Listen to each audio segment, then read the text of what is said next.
नमस्कार। जिंदगी में देखिए सेहत और सुकून इसकी तलाश तो हम सबको रहती है और कभी-कभी वो जो मौत का डर है वो भी मन में आ जाता है।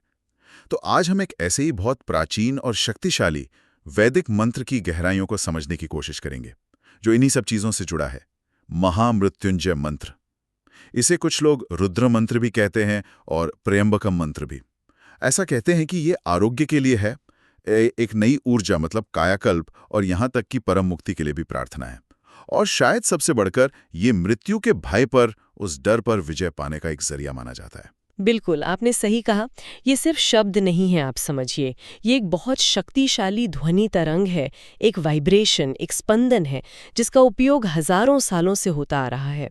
और इसकी जो अहमियत है, वो इसके गहरे अर्थ और इसकी गूंज मतलब ध्वनि दोनों में छिपी है। हाँ बिल्कुल। और वो मंत्र इस तरह है: ओम त्र्यंबकम यजामहे सुगंधिम पुष्टिवर्धनम उर्वारुकम युव बंधनान मृत्योर्मुक्षीयमामृतात्। कहते हैं ये प्रार्थना भगवान शिव के उस रूप को समर्पित है जो सबसे दयालु हैं, जीवन बदलने वाले हैं। जी, इसमें जो पहला शब्द है त्र्यंबकम, इसका मतलब है 3 नेत्रों वाला। जाहिर है ये भगवान शिव के लिए है और माना जाता है कि उनकी ये 3 आंखें सूर्य, चंद्रमा और हमारे अंदर का जो ज्ञान चक्षु है उसका प्रतीक है। इनसे वो भूत, वर्तमान और भविष्य तीनों कालों को देख सकते हैं। और फिर आता है यजामहे, जिसका सीधा सा मतलब है हम उनकी पूजा करते हैं, उनका आदर करते हैं।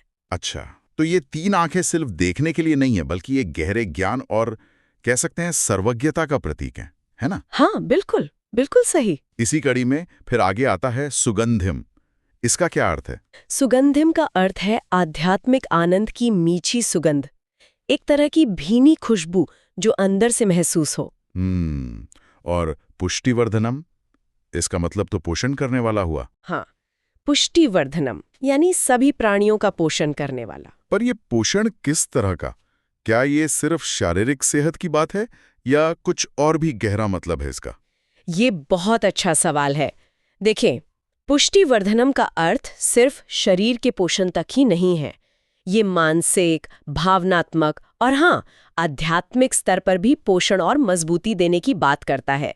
यही वो पोषण है जो हमें अंदर से इतना मजबूत बनाता है कि हम डर और मुश्किलों का सामना कर सके। और यहीं से हम मंत्र के सबसे दिलचस्प हिस्से पर आते हैं, वो है उर्वारुकमिव बंधनान। उर्वारुकमिव, ये थोड़ा मुश्किल लग रहा है, इसका क्या मतलब हुआ? हाँ, सुनने में लगता है। उर्वारुकम का मतलब है पकी हुई ककड़ी या खरबूजा।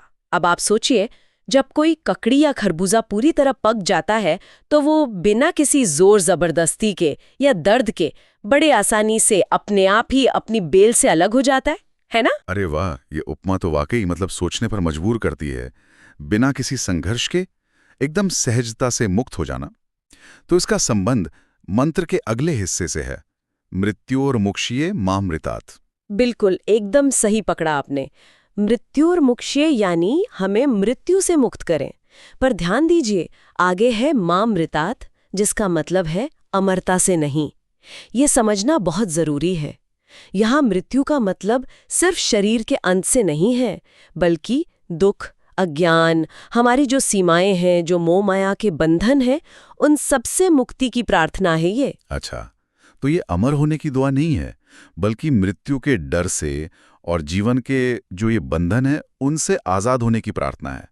और वो भी वैसे ही आसानी से जैसे पकी ककड़ी बेल से अलग होती है, बिना किसी तकलीफ के। एकदम सही, आप बिल्कुल ठीक समझे। ये मंत्र मौत को टालने के लिए नहीं है, बल्कि जीवन को पूरी जागरूकता और निर्भयता से जीने के लिए है। हम एक तरह से शिव से प्रार्थना कर रहे हैं कि वो हमें दुनिया के मोह और डर के बंधनों से उसी सहजता से मुक्त होने में मदद करें जैसे पका फल डाली से आराम से टूटता है, बिना किसी पीड़ा के।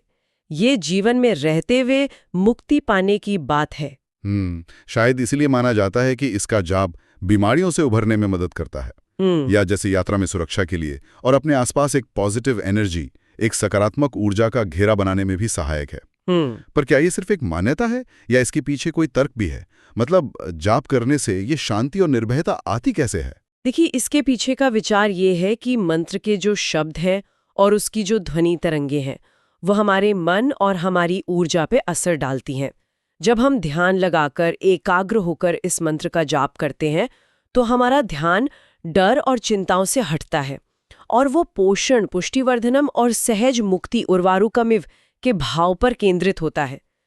तो ये हमें अपने अंदर की शक्ति और शांति का जो स्रोत है उससे जोड़ता है और धीरे धीरे डर का असर कम होने लगता है। सीधे शब्दों में कहें तो महामृत्युंजय मंत्र हमें याद दिलाता है कि हमारा जो असली स्वरूप है वो डर से परे है, वो शाश्वत है। इसका जाप हमें उस आंतरिक शक्ति और पोषण के स्रोत से जोड़ता है जो हमारे भीतर ही मौजूद है, बस उसे जगाने की जरूरत है। इस पूरी चर्चा से एक बहुत गहरा विचार मेरे मन में आ रहा है। अगर हम इस पकी ककड़ी वाले फलसफे को, इस विचार को सच में अपना लें कि बंधन जो हैं वो अपने आप सहजता से टूट सकते हैं बिना किसी बड़े संघर्ष के, तो जीवन की जो रोजमर्रा की चुनौतियां हैं और यहाँ तक कि अपनी नश्वरता का जो विचार है उसको देखने का हमारा नजरिया कितना बदल सकता है, ये सोचने वाली बात है।